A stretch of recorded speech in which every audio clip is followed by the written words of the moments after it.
Hey there. Welcome to Theory of Change. I'm Matthew Sheffield. Thanks for joining us for another live show. We've got an interesting topic here today.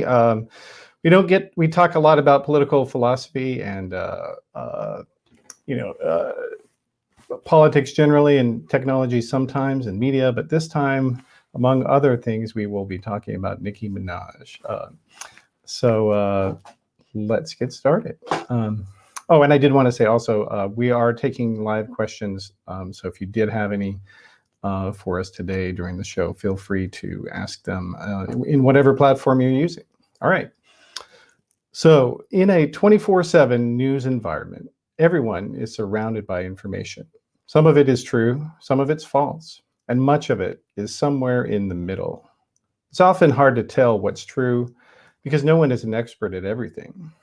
And that's why as social media has become universal now, we've seen a new type of journalist emerge, fact checkers. And that's a fascinating commentary on their importance to society because the commercial media industry as a whole has been shrinking. So in this episode, I'll be talking with Brooke Binkowski. She's the managing editor of truthorfiction.com, and it's a fact-checking website that she heads up after working on another one called Snopes. So thank you for being here today, Brooke. Thanks for having me. All right. Well, so real quick, let's just talk about what it is you guys do at Truth or Fiction, and so everybody can, who's not familiar with your work, can get a sense of that. Sure. Well, it's pretty simple on its face. What we do is just straight ahead fact checking, but it's really funny because you just talk about straight ahead fact checking and it seems like it's self-evident, that there's one truth, there's one way of looking at things and that's it. But it turns out that a lot of people get very annoyed with you when you're doing fact checking. The last few years have been a real crash course in that. But yeah, so we just do straight ahead fact checking, myth busting, and so forth. What we try to do in all of our stories, although we succeed to certain degrees, is we try to embed a sort of message into it, not a message, but sort of like how we arrived at the conclusion, how you can find other examples of disinformation and how you can recognize disinformation. So it's kind of a lesson embedded in it. It's just sort of like, here's how we found it. We try to sort of teach by showing how we did it so that people have the tools later to pick apart disinformation and propaganda campaigns and weaponized narratives. But sometimes it gets real silly. Yeah, well, and we're definitely going to talk about that later in the show. But in terms of, and I do think it's a good technique you guys are doing and showing people how they can, fact check you, because ultimately, no one, we're in this moment now where nobody wants to believe that anyone else has credibility, other than people that they've heard of or who are their friends. And so that's a great approach, I think. But in terms of, well, let's talk about the approach though. So how is it that you guys are evaluating whether something's true or not?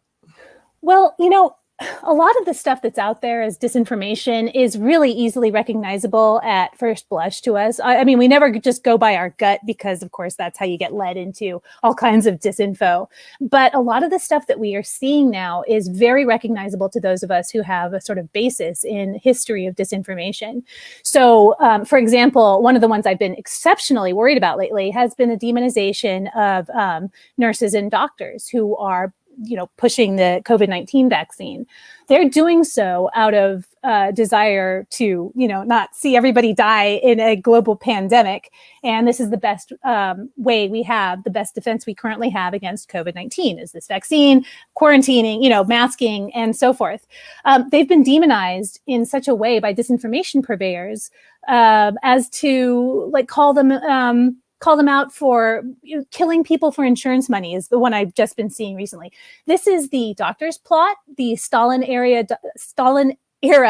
doctor's plot, which was informed by his own paranoia about doctors, but which was woven into an anti-Semitic plot in the 1950s. because doctors were associated with being Jewish. And so this doctor's plot ended up with people getting just absolutely railroaded and smeared.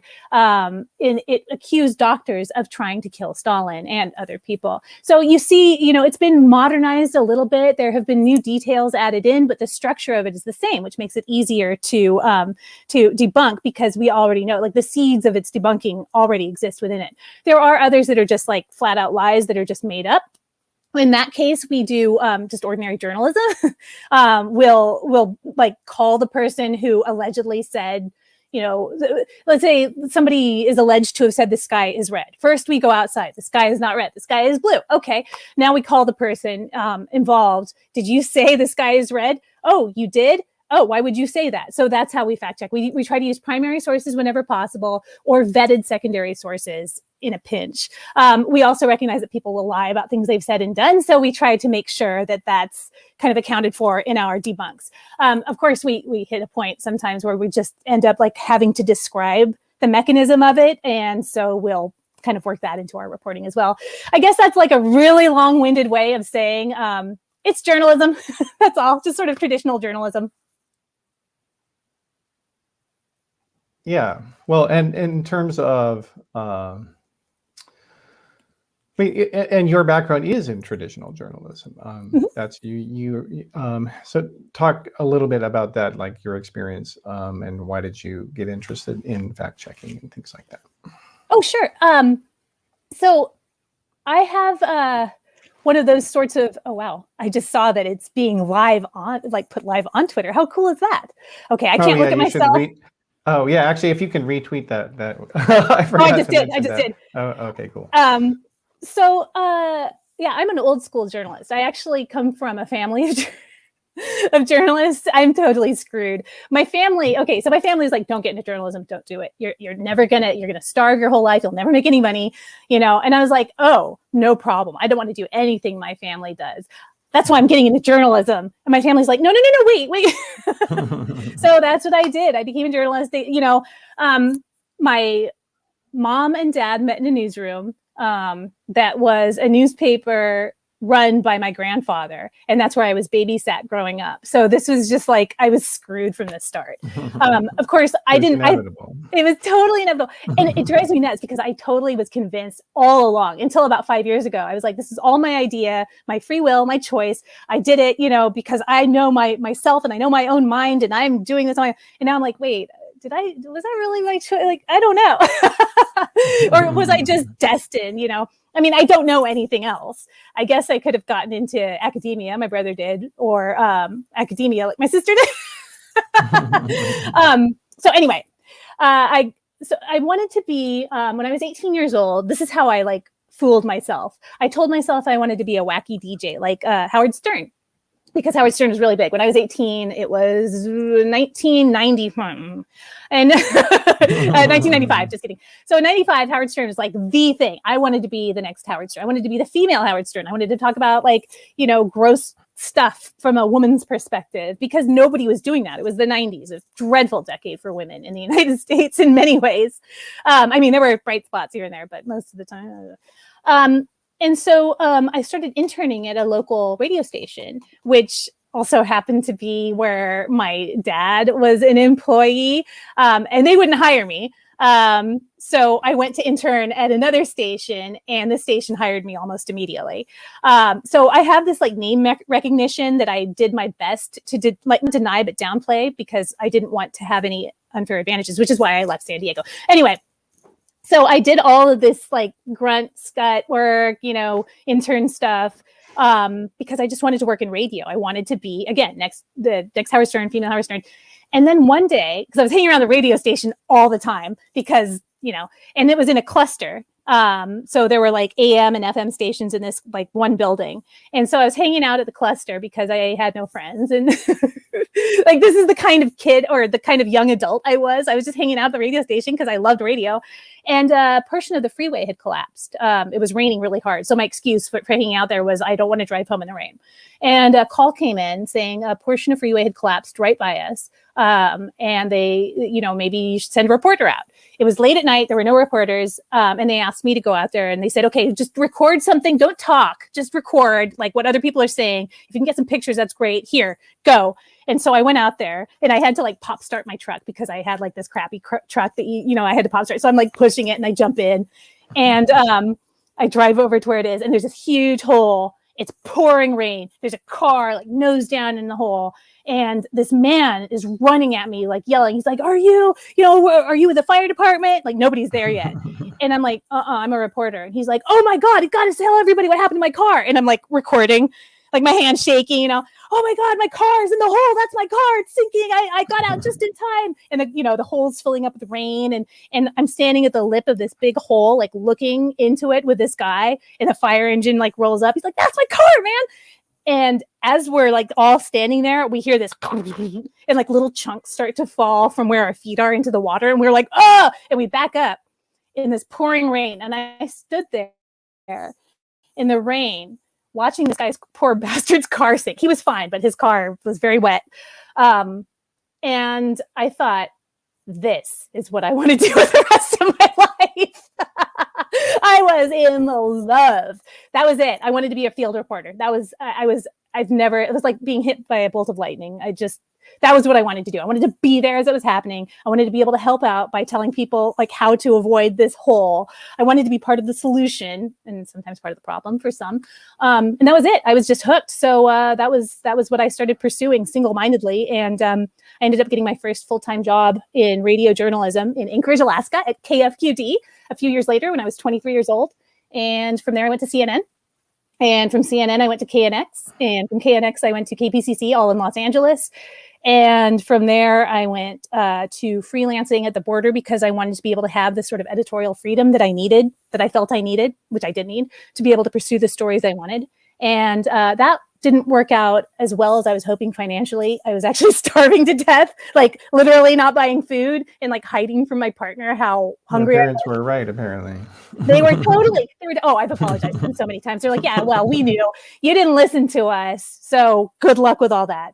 But they also tell me they're proud of me. So it's almost worth it. But yeah, so I was starving. So then I started looking for a full-time job, and I'd been at the border, which is a whole other story in itself by then for a long time. I'd also put myself through undergraduate and grad school in that time. Like I'm just telescoping a whole bunch of shit together, and fell in love with the border.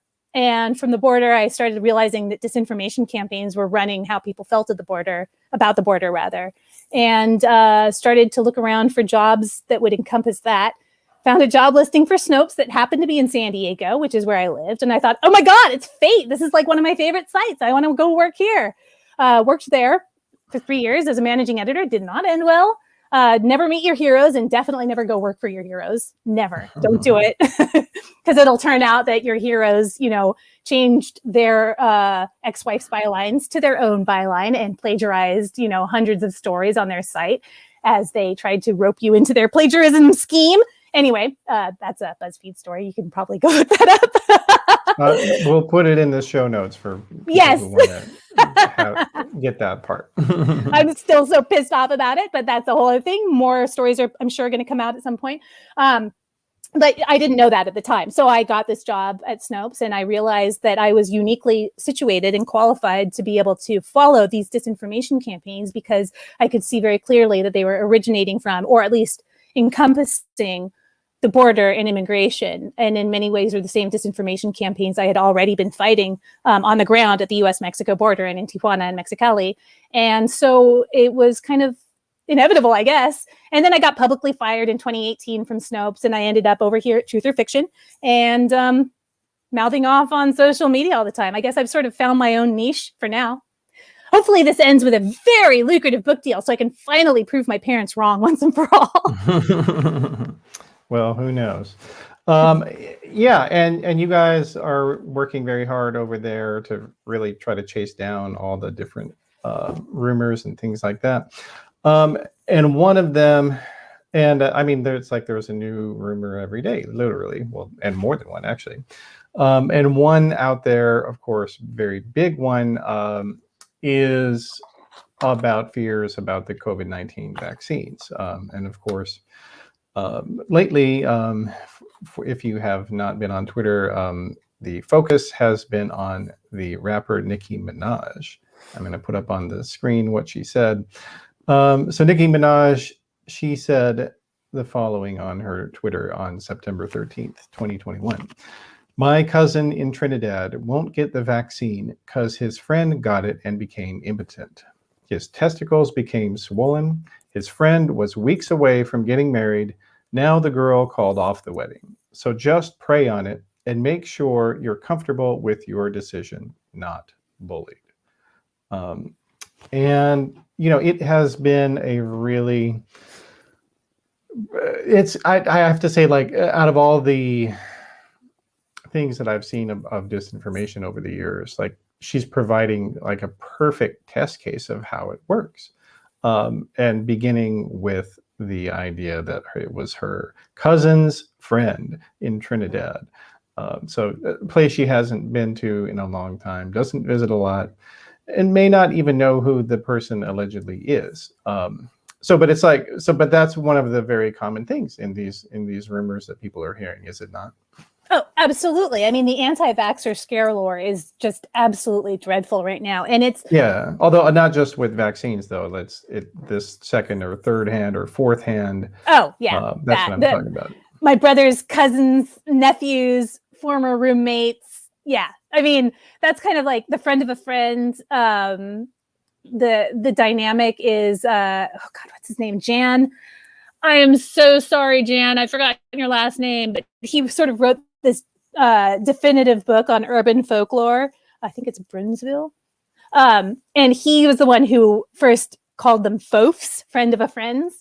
So yeah, the Fof dynamic, or the friend's cousin, or the cousin's friend, or whatever.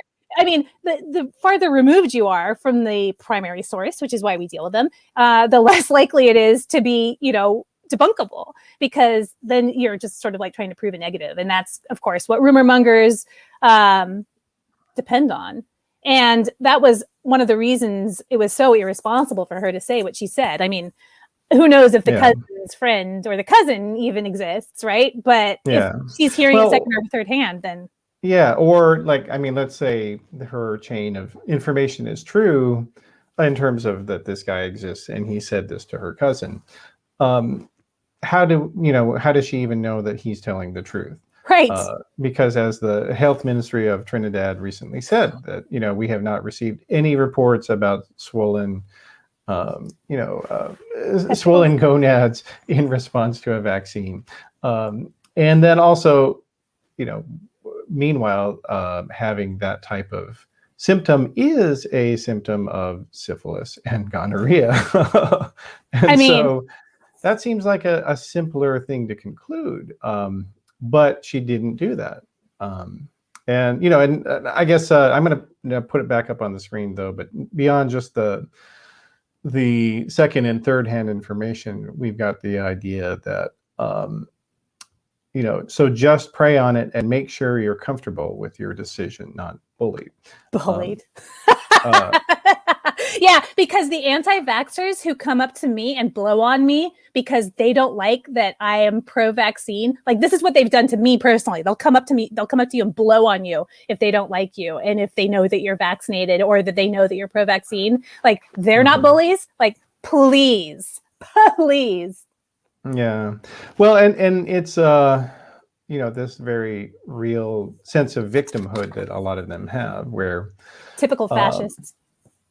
Yeah, well, and we'll talk about the political angle of that as well, because but in a second. But, you know, so this idea that, and unfortunately I've seen this a lot with people who believe misinformation, that they think that it's mean to point it out to them, that they're mistaken. Yeah. Okay. Have you seen people say that? Oh yeah. And my response to it is, okay. I mean, I think lots of things are mean too. I'm sorry, but reality is not going to give a shit about your feelings just because they happen to be particularly strong. You know what I mean? Like, the reality is the vaccine provides another measure of protection between you and COVID-19. And you see the reality of that playing out in God, like the Herman Cain Award over on Reddit, where it's just like all these, established anti-vaxxers who say, I'll never take the vaccine. They're the next thing that, they're dying, on a ventilator because they didn't get the vaccine. It's stuff like that. I mean, that's the reality. It's not like I'm here saying, oh yeah, take the vaccine and then quietly laughing about it because it's a fucking depopulation scheme. I actually don't even like bullying people. It's just sometimes you need to bully people for the greater good. And if they have a sense of victimhood, that just goes to show you they're putting their own individual sense of comfort ahead of the community at large. That goes to show you they don't give a shit. Oh, sorry, give a darn about it. And that they should be treated accordingly. This is inherently antisocial behavior, not pro-social. And we need pro-social behavior right now. Yeah. Well, and then she's provided sort of Nicki Minaj has provided another example of how disinformation works, and that also is that it has political uses as well. So after she posted her series, and she posted more than one, and talking about how she was going to do her own research about vaccines. And she was criticized by the majority of her fans on Twitter, and that's an interesting thing about Twitter, is that it certainly has its problems, but at the same time, if you have an ability to respond to people and not let them just get away with spouting nonsense. And so in her case, she got so much criticism from her fans on Twitter, she literally stopped tweeting. And lied and said that she had been frozen on Twitter, and then she went over to Instagram, which, in my opinion, is like everything on Instagram is fake, including the stuff from real people. Sadly. Yeah. Well, it's Facebook. I mean, Instagram is Facebook. Yeah. So if she's going to lie about that, what else do you think she's lying about? I mean, come on. She has no credibility at this point. And also, why are we looking to pop stars to have credibility to begin with? Why are we doing this? Why are we still doing this? It's been like 6 years of this particular attack. Why do we still have to keep responding in the same way? I'm not criticizing you. I'm talking about it too, but I'm just saying, like, why do they still have this hold? I understand a hold over pop culture, but why are they still allowed and able to spark international incidents, for example? I mean, this is a straight up international incident. This is the kind of stuff I was always terrified of becoming when I was younger. And now we have people doing it on purpose. Yeah. Well, yeah. And no, and then on the political component here, though, is that she began attracting a lot of attention from anti-vaccine people who, at least at this point, are predominantly on the political right. Why don't you just summarize for the audience what happened with that in Fox News and some of that? Actually, I don't know the extent of it. All I know is that she started talking about the vaccines.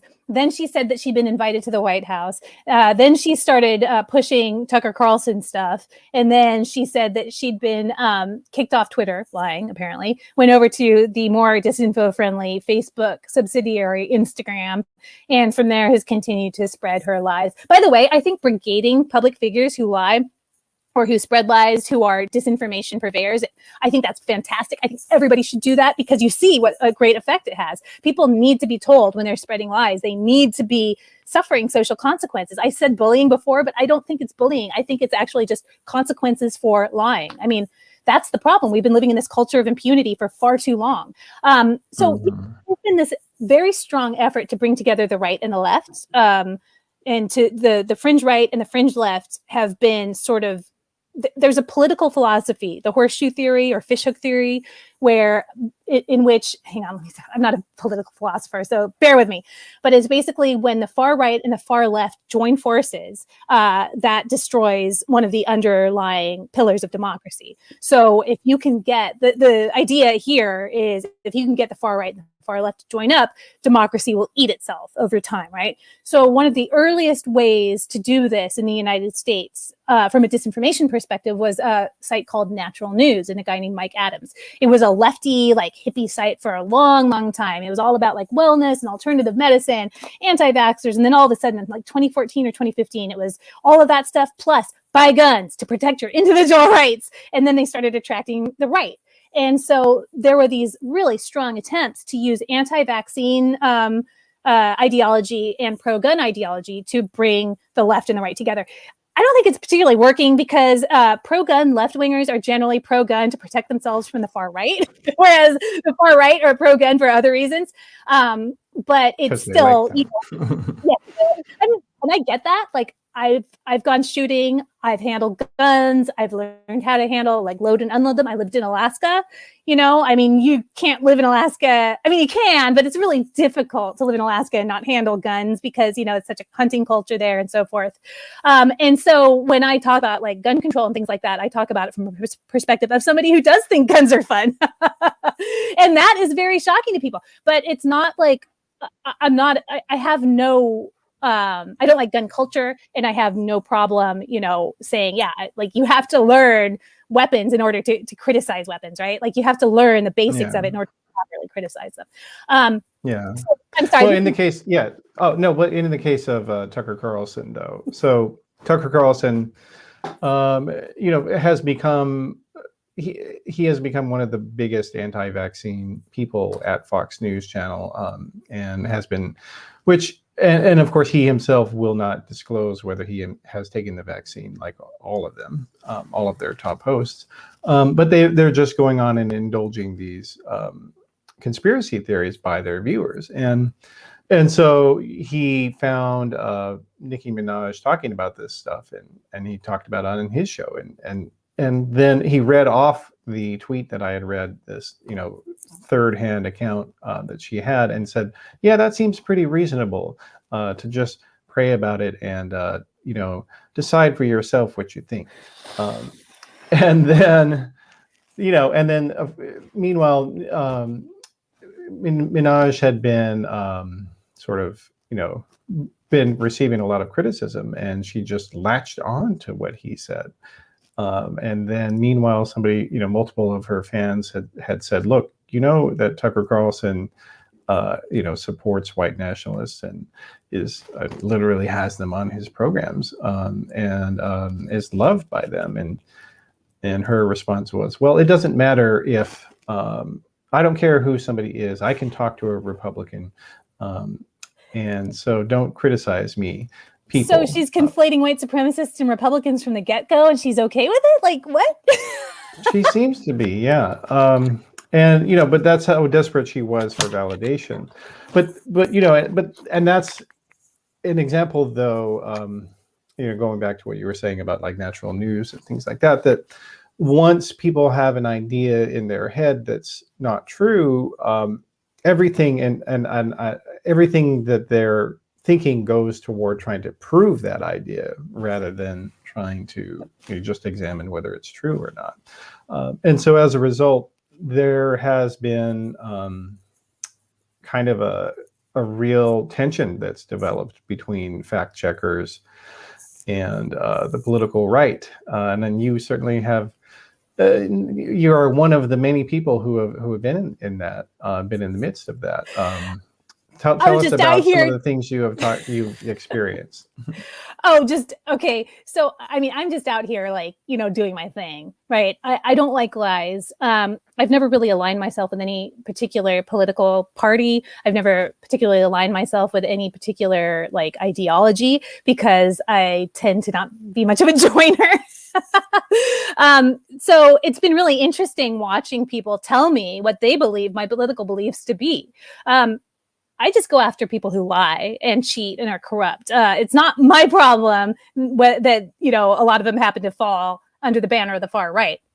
And it's also not my problem. Well, it is my problem. It's everybody's damn problem now, but it's not my fault that the GOP has decided to embrace this nativist, insane ideology. I mean, there was a long time there when they called it California Republicanism, and they didn't want anything to do with it, at least they, publicly, because it was so nasty. It runs on disinformation campaigns and bad optics and lies and smears and all of that. So they kind of came after me real early on. I mean, I think the moment I got hired at Snopes, well, I've been getting attacks for a long time from a variety of people because, I did border work. I was one of the very few reporters in the United States doing it. So I'm used to it, but it's always been sort of smears, attacks on my perceived political ideology, also perceived ideas of what I might be doing, the reasons I might be doing this for, like sub rosa, which are never right. So they'll email me enthusiastically and tell me all the kinds of things they'd like to do to stop me. Like the violent things they would like to do to get me to stop talking or typing, the violent sexual things they'd like to do to me. But what's really interesting about these death threats is I've been getting them regularly, daily for years, right? Daily. And since April, I was just like doing the math, which is how I know it because I started thinking about it. Since April, they've almost completely stopped. And I suspect it's because a lot of them just so completely bought into the disinformation that they are dead now. And I think that's really what it is. I think that they've all like managed to, I think they've all died of COVID, frankly, or else maybe they've worn themselves out. But I don't think that's the case considering how enthusiastic. Or they're hanging out somewhere else. I've been really closely tracking Nicki Minaj's Twitter, social media, and as a sort of to really delve into the story to write something about it. And she's just really she's been a magnet for conspiracy theorists. They are just latching on to her. Yeah. And like they're, all of these Trump fans and worshipers are, praising her and saying how they love her. And meanwhile, I'm sure most of them have never even heard of her until this moment. Right. And it's interesting though, because, you can, and so when I mentioned earlier, she went onto Instagram and did a live video. And in it, she said she started actually going after the Democratic Party because she had claimed she was invited to the White House. And then somebody asked the White House, well, so did you invite her? And they said, no, we did not. Of course not. I can't believe she said that. I can't believe all of this stuff. And everybody's just like, oh, well, she said she was invited to the White House. She said she was suspended from Twitter and also vaccine. Like, yeah. Well, it's just it is like a house of cards is really what they're building. All right. Well, but in terms of just going back to the political dimension though. So, I used to work in conservative media, as most people watching this here may know. I remember actually after a while, I started noticing fact checkers as a conservative writer. And I got it. At first, my reflexive idea was to say that you guys are liberally biased. And you just focus more on Republicans because somebody had done a study that looked at, let's say, I think it was focused on Scott Walker, the former Wisconsin governor, versus the guy who was running against him in some election. And they said, oh, well, look, Scott Walker was found to be making more false claims than his opponent. And somebody did a similar study like that in 2008 with Mitt Romney and Barack Obama. And so, but the thing was, John McCain and Barack Obama. And at the time, that made sense to me as a way of understanding that. But as I delved into the subject more, I realized, well, maybe it's because they lie more. Maybe it's because Mitt Romney and John McCain or whoever were saying things that were not true. And then once I did that, everything just sort of, it kind of unraveled a little bit. Yeah, it's a very depressing thing too, because I always thought for years, I'd get into these great friendly. So my background before all of this was AM radio. So I used to have a lot of friends who swung pretty hard conservative. This pretty much changed one way or another in 2016. Either they stopped being my friends or they stopped being conservative as they defined it, or became like never Trumper conservatives, that type of thing. So I used to have a whole bunch of friends. We'd have these great, like friendly, years-long arguments about politics and about where we should spend our money. Like this was just what we used to talk about. Around 2008 or so, it started to get really rancorous. It would come and go, and I would just know like when to not have conversations about where the money's going based on what was in the news media. But I did start to notice, like over time, there was sort of an attrition effect where the lies would start to, and I think, by the way, I think that the GOP has been absolutely just riddled with disinformation purveyors. There are some in the Democratic Party, don't get me wrong, but the power grab is definitely coming from the right side of things at the moment, which is not to say it always does, but it definitely is right now. So, I mean, authoritarianism is sort of like, friendlier to the far right than it is to any other sort of fringe ideology, because it depends on sort of a strongman type of model more than any other. But I think that the people who kind of invaded conservative thought did so explicitly to push more disinformation in. So we sort of had this thing for like maybe, God, I think I started noticing it with Sarah Palin. I don't know how long it was going on before that, but I just started to notice that there were like more and more people were quietly just not calling themselves conservative anymore. They would start calling themselves libertarians or, just sort of like not left. Right. And I think those are the people who kind of started to see it first, because this disinformation campaign sort of started to come up over the last 10 or 15 years or so, I think, through the far right and sort of filter its way into like legislators, speech making and policy making and so forth. I mean, I'm obviously painting in very broad brushstrokes. I'm just saying that it was a power grab, and the power grab started from the right this time, which is not to say it's going to be that way every time. Yeah, well, and there is a history though, because if you look at the policy positions of the far right in the United States, they're not popular. So in terms of like, they want to cut Social Security, or they want to, eliminate the minimum wage or things like that. And Larry Elder, who was running for governor in California, that's his position. He thinks there should be no minimum wage. And he thinks more people should smoke.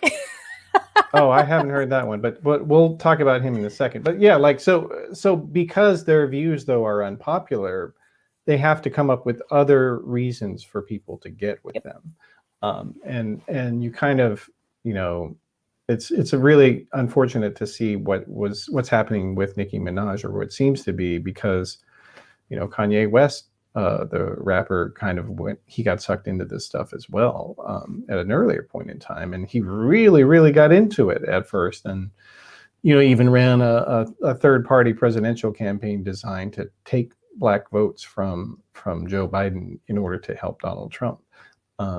That's how into it he was, and and in his case, at least according to his ex-wife, Kim Kardashian, he was developing some mental illness, and instead of trying to help him, a lot of these far right consultants just tried to exploit him and use him to their advantage, and it's really unfortunate. It's so disturbing. And yeah, okay, so I meant to say this, sorry, about 10 minutes ago, but I got so caught up in other stuff. Disinformation only exists for political purposes, for even if they're not immediately obvious at that time. Disinformation exists in the end, and I'm being very reductive here, but it's really a good way to look at it, because it's too easy to get caught up in the twists and turns and details of disinfo, even when talking about it in a meta sense. But in the end, disinformation exists only to take rights away from other people, because you're lying to achieve some sort of objective. And like you said, if those ideas are that good, you wouldn't have to lie. Maybe there's better ways you can describe them, to make them more popular. But if they were that good, you wouldn't need to just completely manipulate it and drown out any sort of criticism. Or like I saw on a clip from Newsmax today with one of their hosts, I guess somebody mildly criticized Trump's policy in Afghanistan on Newsmax, and the host like cut his mic and said, we're done. And like the veins started popping out in his head. Like if you're relying on a cult of personality or authoritarian lies, authoritarian disinformation campaigns and weaponized narratives, you're not that good at your job. Like if you have to resort to lies, you're just not very good at policy or government or, influence or whatever. And that's why I think that now, in light of all of this stuff with Nicki Minaj, she should be considered not at all credible. And well, I mean, she shouldn't have been anyway, right? A pop star. She hasn't spent her life like carefully building credibility. But now I think everybody should, anytime she makes some sort of claim, people should say, okay, well, but here's what she did and said, in this like 48-hour period, and doubled down. And here's who she appears to have been working for, at least in the service of, and so on and so forth. I think that this should be applied across the board to, anybody who is a public figure in any way who starts spreading disinformation and lies. But I see many people get chance after chance after chance to do so. Very frustrating. Yeah. Well, now what about the trends though? Because I mean, it's obviously gotten worse. So, let's say the past 10, 15 years, but how do you think things are in terms of disinformation compared to, let's say, in 2016 compared to now? I don't think we've gotten anywhere at all. I think that there's people who are working within the disinformation or world. Worse, or what is it? Or I think it's, God, I wish I could say it's better. No, okay, you know what? Yeah, no, it's better. It's better because more people are aware of it. They're seeing, we have 5 or 6 years now of this sort of pattern repeating itself. More people are seeing it for what it is. What's very frustrating to me is seeing people who should know better, who do know better, who are denying that this is a pattern, that this happens, that this is continuing to happen. And most frustratingly, I think, is the denial that this is a legitimate attack against the people of the United States. It's not just the people of the United States, and who's behind it, I don't know. And frankly, from my perspective, it's immaterial. That's for other people to figure out. What I care about is the people and what the people are going through and what the people are being told, right? So there's a legitimate attack against the people of the United States being run by disinformation campaigns. And that is, I think, what needs to end. And it ends by being called out by public figures who know better and who so far have not done so. And in fact, a lot of them are, dedicating their energies to running down people who are saying stuff like this to try to protect the American people and calling us conspiracy theorists. So it's been real frustrating, but the people of the world online and offline are seeing it for what it is, and they are fighting it accordingly. Look at how Nicki Minaj got brigaded straight off Twitter. That's how you got to do it. You got to tell people they're screwing up. Yeah, no, it's a good point. And I think it's a great example of how, the solution for this is it's multifaceted. So obviously companies like Facebook need to do a much better job. And, the past few days, the Wall Street Journal has just been coming out with story after story showing how Mark Zuckerberg and Sheryl Sandberg, willingly refuse to reform their platform and refuse to make changes to protect people from lies. And it's important here, I think, to note in this context that, some people have this idea that, well, people are smart. They can know for themselves whether something is true or not. And you know what? That's maybe true on a certain level, but it isn't true in a lot of ways and there's limits because, a lot of us may not know. There's this whole idea of an influencer, right? On Instagram, like people are looking to random individuals on the internet to determine what to wear or what their workout should be or where they should go to eat or things or what books to buy. So this idea that you can just come up with everything by yourself and figure it out, it doesn't work that way. And it never has. And it never has. Like people are influenced by other people's opinions. We're a social animal. We are humans. We're primates. I mean, we're closer to bonobos than we are to any other species, as far as I know. And bonobos are a very pro-social species. I was an anthro major, so this is actually entirely in my wheelhouse. Humanity, individuals cannot pretend ever that we are not dependent on other humans. It's part of our adaptation. It's how we've survived as long as we have. We have to be social beings. And the people who talk about alphas and lone wolves and stuff like that, they don't understand what they're talking about. The alpha pack crap, all that was based on faulty science, and we've debunked it ourselves. It was based on a misinterpretation of how wolf packs work. And then the romantic, authoritarian, strongman types, the incels and the pickup artists and the toxically masculine, brain poison types, men and women, the patriarchy. those are the types who took this bad science and started applying it to humans and talking about lone wolves and alphas. It's crap. There's no such thing as an alpha. There's no such thing as an omega. I'll say it like to mess with people who, by the way, you have no idea how difficult it is to not swear. I'm trying my best. It's so hard. No, it's okay if you want to. But, I got a mouth like a sewer. I'm trying not to drop any F-bombs. It's a good intellectual exercise for me because that's generally what I do. But yeah, so sorry, I just distracted myself. Well, and actually, let me just interject though. If anybody watching here, if you guys please go ahead and share, retweet the video tweet, or share it on YouTube or Facebook if you're watching. And if you have any questions or comments, feel free to have some. And actually, we have somebody, speaking of which, who sent one in.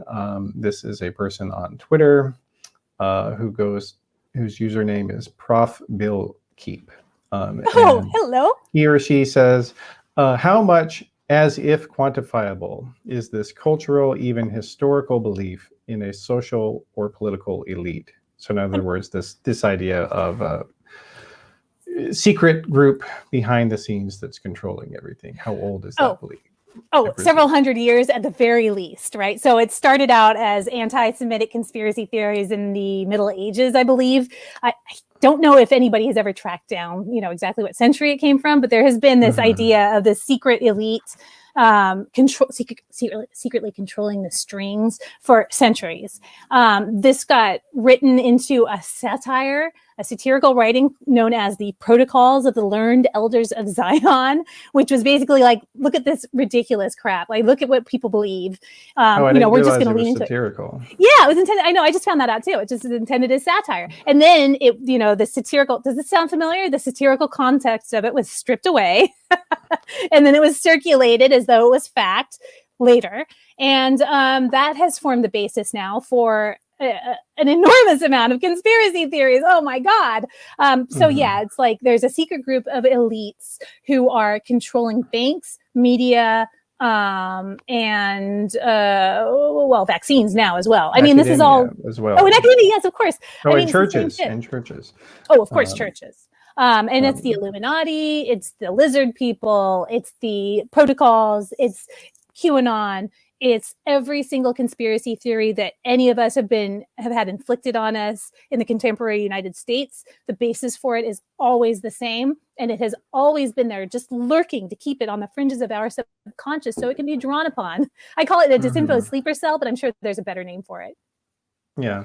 Well, and I think, that's true for a lot of current conspiracy theories are traceable to that, but that idea is even older than the Protocols of the Learned Elders of Zion. It's, if you go back, and we can see this when you look at ancient religious cults, and cult in the ancient world means just religious group.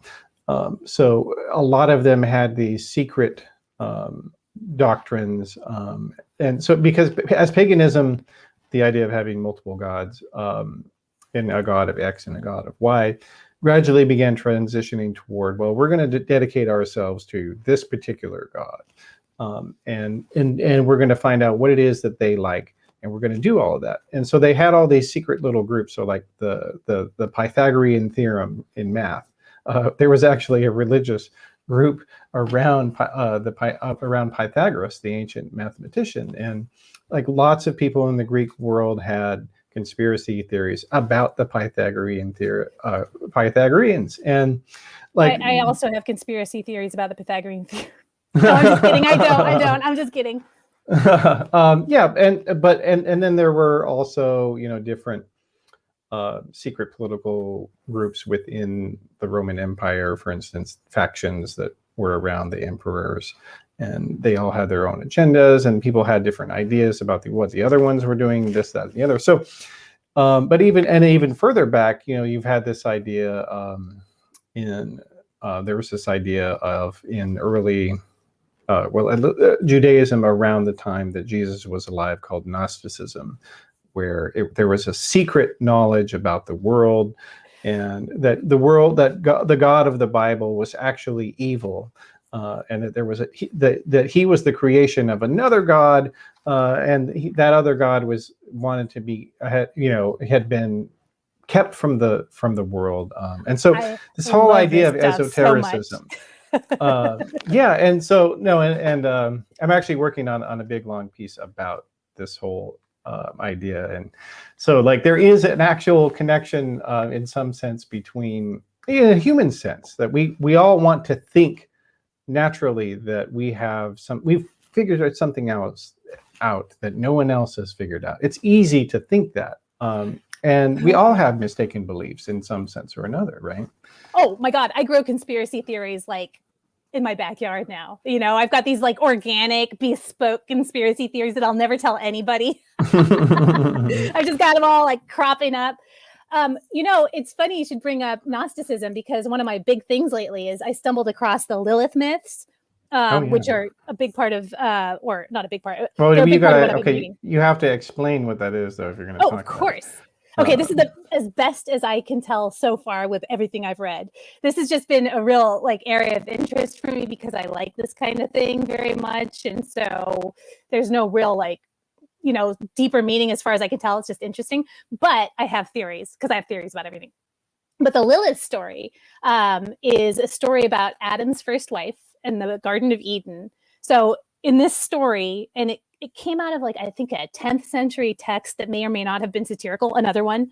But the stories were already there, but this particular one.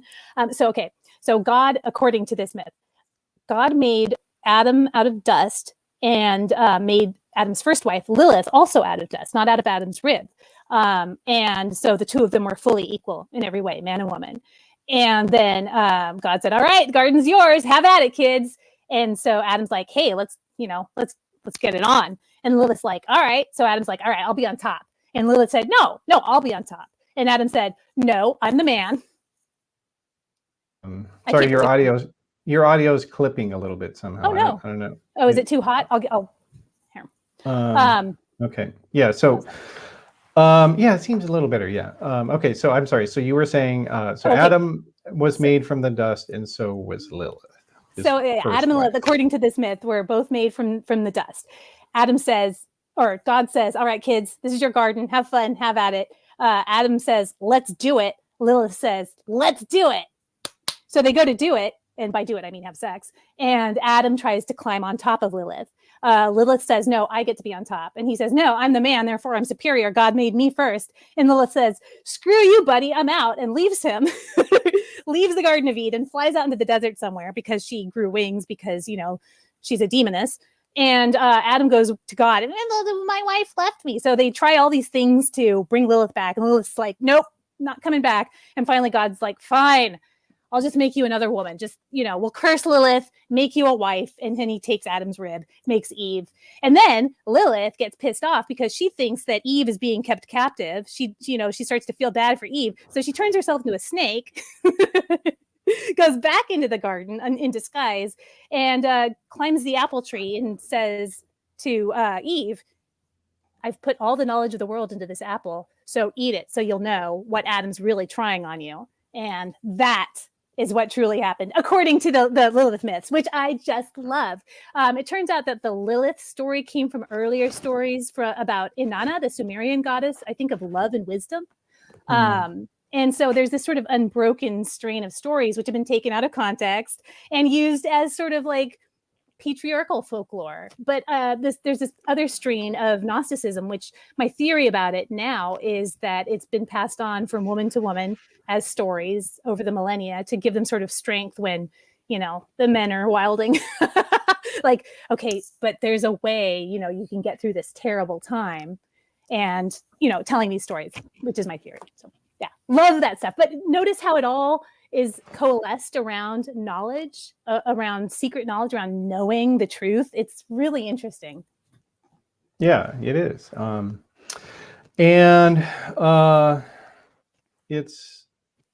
There's that is really where this all comes from. This idea that we have a natural, and this is honestly part of our evolutionary development as humans, just to go back to the anthropology sense, that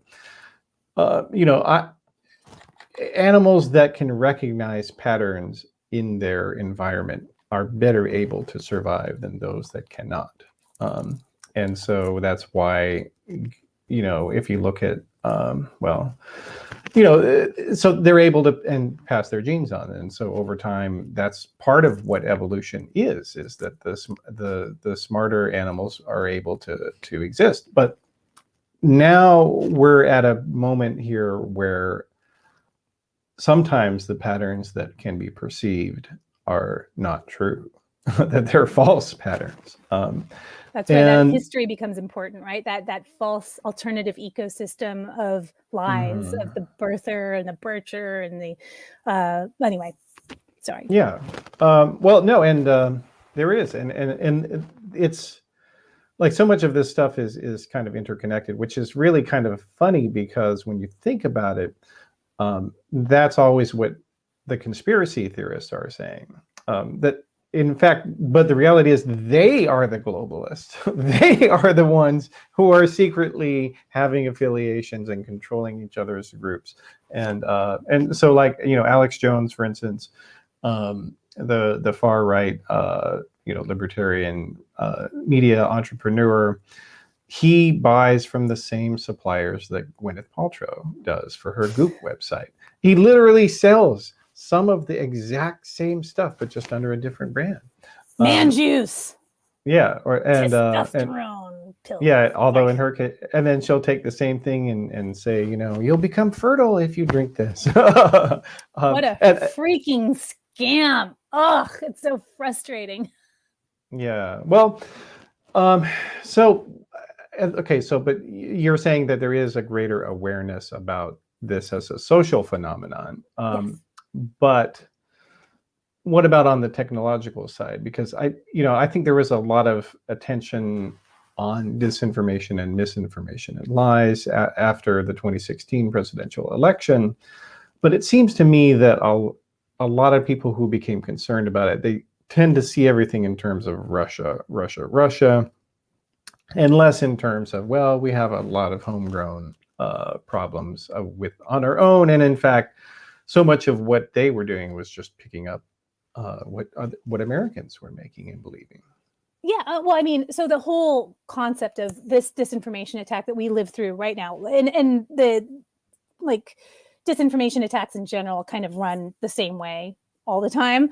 It's just the info is different, right? So it makes it hard to recognize because you have to look for the structures and the mechanisms behind the information that you're getting hit with, which is often very difficult because it's very, sort of emotional.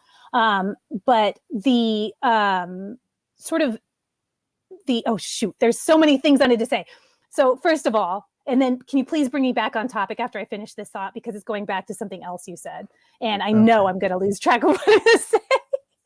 You said something earlier about how people, there's been this idea of people being too smart to fall for disinformation, which is a major vector. So I can tell you, because I've fallen for disinformation thinking I'm too smart to fall for it and too savvy, too together. That is a major, major issue that you have to be aware of. If you know how smart you are and you know how savvy you are about disinformation campaigns, you need, and you're confident and feel like, oh yeah, I can pretty much, I have a really good idea of what's disinfo and what's not. I'll rely on my gut. That's when you need to double down and look twice as hard, because that's when you're absolutely going to get tripped up by disinformation. And well, yeah, I always say skepticism begins with yourself. Yes. Oh God. You are not a cynic. You cannot be a cynic until you actually know what you're talking about. Because it's so easy to confuse naivete for cynicism. Yeah, that's true. And that's really well put. Actually, I would say in some ways, cynicism is naive. It's naive to be cynical about the state of the world. It's naive to be cynical about other people in some ways, because when you're preemptively cynical, then you're shutting yourself off to the things that could happen. And some of those things could be good. They probably won't be, but they could be. I mean, I'm not a cockeyed optimist anymore. But okay, so back to your original question, which now I'm going to need you to put me back on track because I've forgotten. It was basically technology, right? Technology's role. Yeah, it is are technology companies, are they improving at all what they've, do you, and to some degree now, can I ask you just a very maybe touchy question, perhaps in the fact checking business, but it seems that to some degree Facebook is trying to buy off some media companies by giving them money under fact checking. Is that something that's true? What do you think? Are you asking me this because you know my history? Okay. Yeah, this is a very touchy question. And I'll tell you my own experience with it. Facebook was offering money in exchange for fact checkers to fact check. And the logic behind it was, you're doing work for Facebook. It's extra work. You might as well get paid for it. This is what they were telling us when they were offering us money. And that was, I mean, it seems like decent logic. You don't accept money from people you're covering. You're not, that's just not how journalism is supposed to work. And I can't believe so many journalists freaking fell for this nonsense. So I said, absolutely not. We're not taking any money from those people. You know, they're the ones who were pushing all this disinformation to begin with. This was back in 2016. And I'm like, you know, at some point we're going to need to take a stand and say, we're going to have to distance ourselves from this, and we need to not take any money from them so that they don't think we're working for them, because we're partners. That's how it's supposed to be. I mean, journalism 101. Journalism freaking 101. Instead, you've got all these newsrooms that are justifying taking this puny little amount of money. It's like $100,000. Well, it was. I don't know what it is now. $100,000. Okay, that's not puny. I mean, that's like way more than, you know, a yearly wage for a journalist for the most part. But they expect that to pay like 5 or 6 people. Yeah, exactly. Unfortunately. Plus insurance, plus whatever. But they don't expect, like, they don't care. Like they just think that's going to be enough. That's the lollipop you get, you know, after like you get beat up. You know, they're abusing these newsrooms and then giving them this like tiny amount of money, which is just enough to get them, you know, straight on the titty forever. Sorry, but that's kind of how it is. Like once you get that money, not having it sucks a lot more. It's really easy to get dependent on it. And I was like, we have to stay nimble, because that's what's going on. They are buying complicity. That's what corporations have always done. That's why you stay independent as much as possible. I understand that it's not possible always, but that's why you have editorial firewalls, which I tried to function as at my old work, The Bad Place. That's Snopes. I tried to function as an editorial firewall, but you need an actual established editorial firewall in cases like, well, in every case, because otherwise you get situations like this, where you get a bunch of reporters, like Facebook does something egregious, and then instead of getting like the outrage that you should get, because this is outrageous, they're silencing journalists, they're getting people killed by the hundreds of thousands, by the millions. You know, it started with Myanmar, but it certainly didn't end with Myanmar. Well, it started with Myanmar as far as we know, who knows, right? But like they're doing all kinds of dreadful things. You shouldn't be accepting money from them. That's how it works. So they're not going to be inclined to change anything as long as this outrage is drowned out by money, because now you've got all these reporters who are just totally like on the leash. So Facebook's doing something egregious, and instead of speaking out like they should be doing, they're like, oh, I just wish Facebook didn't do that, because they know if they say something and Facebook's like, no, we're not giving you that $100,000 anymore, their editors are going to be up there. They're going to be really upset. Yeah. Well, no, and honestly, this is a dynamic that has really, it's a pervasive dynamic in journalism with respect to any particular industry. So like in politics, a lot of the reason that you don't see good coverage of certain individuals is about access, because, so like for instance, Newsmax, the right-wing TV network that we've been talking about a little bit here, they, the CEO of Newsmax, Christopher Ruddy, he was a big source for Washington, D.C. reporters about Donald Trump. And so they're not going to bite the hand that feeds them and actually tell people about what Newsmax does and all the lies that it tells. And so as a result, they didn't get a lot of coverage while they were building themselves up. And it's really, unfortunate. Nothing makes me angrier lately. Oh, well, that's not true. A lot of things make me angrier. But recently, one of the things that has been making me angry, because I'm basically mad all the time, is these reporters who are releasing books now that contain information that would have really helped if they'd released it. Like, you don't need to give us your whole book, but like when Bob Woodward released that information about what Trump said and how serious he knew COVID was, and after sitting on it for a year, that's a year of people who could have lived. That's a year of people who might not be suffering. You know, that's a year of people, families that might not have been shredded really by COVID. I mean, it's disgusting that reporters are sitting on this information, and it's for what, right? For personal gain, like for their legacy. Who gives a shit? If there's, who gives That's a all darn? right. if there's no people to carry that legacy on, there's not going to be much of a legacy, is there? Oh, I've been so mad about that for ages. It's just so frustrating to me to see this happen. It's like, who do we work for? I mean, come on. Okay, yeah, we may make or what is the point about what you're doing? Yeah. Like, what are you trying to do? You say you're trying to, serve the public by helping them, do the public's right to know. Well, they had a right to know that, a year and a half ago when you heard about it. And like, you don't need to give us your whole book. You don't need to screw yourself entirely. There's plenty of other stuff in that book. I'm sure. I'm never going to read it because screw that. But, I'm sure. So at least like give us the details, like the vetted details that might have saved lives. I mean, that is just repulsive. There are people who have done it right. Like that, there was an excerpt I read, and I can't remember the reporter's name. I'm really sorry. I'm terrible with names. But there was an excerpt from a book about Peter Thiel yesterday that I read. Thiel, sorry.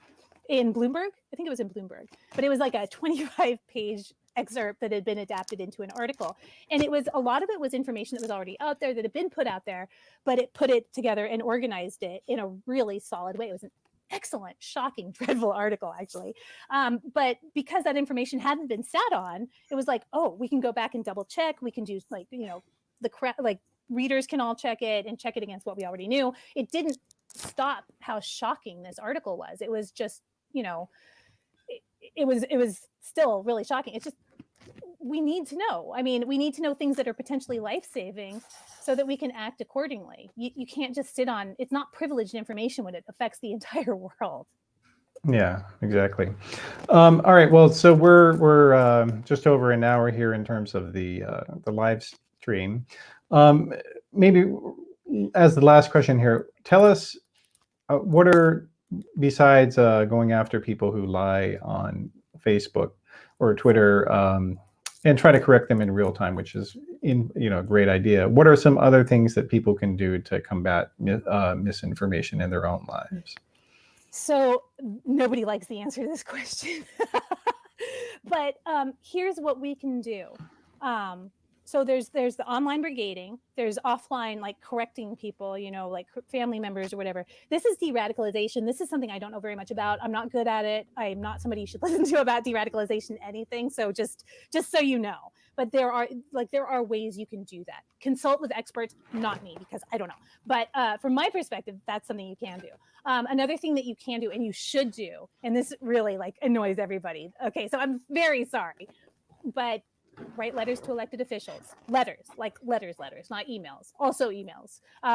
Call their offices, like actual phone calls. Again, not emails. A lot of the people who are in charge of offices, or like political campaigns or just, working with the public in some capacity, respond to phone calls and letters much more than they do to social media and emails. That's changing, but not very quickly. That way, they get to hear from a variety of voices, because right now the only people who are showing up at school board meetings or who are writing letters to elected officials or, sending emails, making calls are people on the far right, because they understand that is an excellent way to get elected officials to do what they want. So they're hijacking democracy to end democracy. So what you need to do is use democracy to save it so that maybe we can make it better later, hopefully really soon, actually, because democracy is in really bad shape right now and it really needs a lot of help. But the way you help it is by participating in it. So letters to elected officials. Yes, also emails. Yes, also social media. Make phone calls. Also newsrooms. If your local news organization is doing something like one of our local weeklies, or our only local weekly left, I think, put out this thing about how Antifas are the real fascists last year sometime in the middle of all these Black Lives Matter protests and the white Aryan resistance counter protests where the white supremacists will all come out and, create spectacles. this article comes out in the middle of it. They got, I don't think anything actually came of it, but they got a ton of pushback for it. And I'm glad that they did. That's what you need to do, because if it happens again and again and again, you at least have established a pattern and you can know who's credible and who's not. Keep lists of known white supremacists in your community. That you never know when that's going to be helpful. Don't weaponize those lists. Just keep track of them for your own sort of like safety, so that you don't inadvertently put yourself in a position where you're like getting in a fist fight on camera during a school board meeting with one of them or something like that, right? But get Or helping them local, by accident. Get involved in local participatory democracy, but also extend that model to to regional, state, and federal politics. We currently have people in office who are responsive to the concerns of the people. So take advantage of that, because right now, I think that the next big disinformation campaign is going to be what we were subjected to. My age group was subjected to in the 90s, which was, now I know it's a disinformation campaign. At the time, I thought it was like spontaneous. Some of it was, but based on what we observed, but a lot of it was disinfo, which was, don't bother. It's not going to matter anyway. Disheartenment is a major disinformation vector. It's very easy to dishearten people. It's actually more effective in some ways than smears, because then you're doing all the work, right? Somebody tells you it's not worth it, then you just do it to yourself. Oh yeah, I guess it's not worth it after all. It is worth it. Use participatory democracy. Use it while you got it, because we may not have it if we don't keep using it. Sort of like, one of those use it or lose it grants, right? I know democracy is not perfect. I know American style democracy has a long way to go. I understand that. My whole life has been dedicated to criticizing it, poking holes in it, showing people where it's wrong so we can make it right again. But it's also the best thing we got, because I sure as hell don't want to live in an authoritarian and or fascist society any more than I already have. I gotten a taste of it and it sucks. So, that's what you have to do.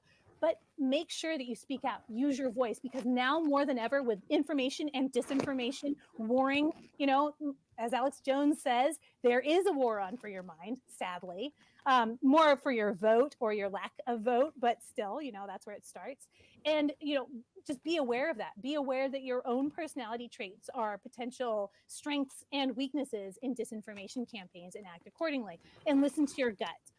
If somebody is telling you something that you think might be disinformation or weaponized somehow, double check it. If it raises a great big emotion in you, double check it.